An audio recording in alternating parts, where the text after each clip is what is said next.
Amen, Madre. Je me suis vue dans un champ sous des arbres en train de ramasser plusieurs fruits et tous les paniers que j'avais étaient remplis et je me demandais où trouverais-je encore d'autres paniers.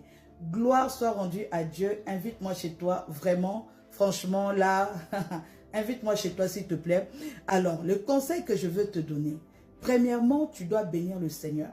Parce que lorsqu'il y a des fruits comme ça en abondance, cela veut tout simplement dire que Dieu est en train de préparer une très grande bénédiction pour toi.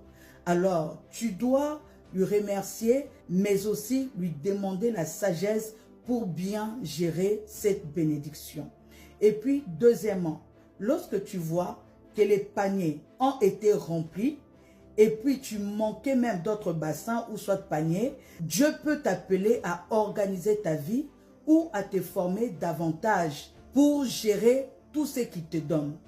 Alors, tu devrais préparer d'autres bassins, c'est-à-dire essaye d'élargir ta vision, tu dois développer des capacités, créer des plans et puis essaye de t'élargir au fait pour permettre à Dieu de vraiment te bénir.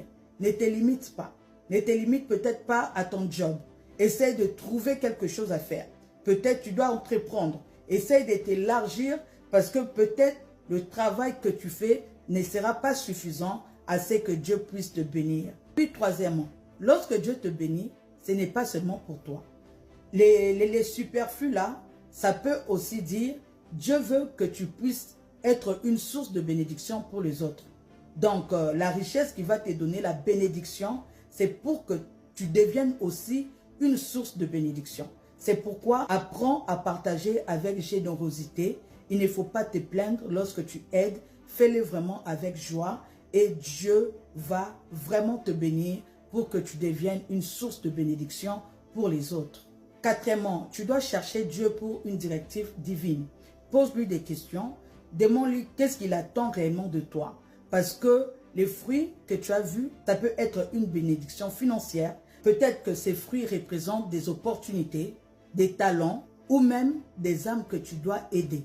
C'est pourquoi prie, demande à Dieu la direction divine. Et puis cinquièmement, garde ton cœur humble. Parce que avec beaucoup de bénédictions vient aussi une grande responsabilité. Reste fidèle à Dieu et n'oublie jamais, toute cette abondance-là viendra de lui. Que Dieu te bénisse.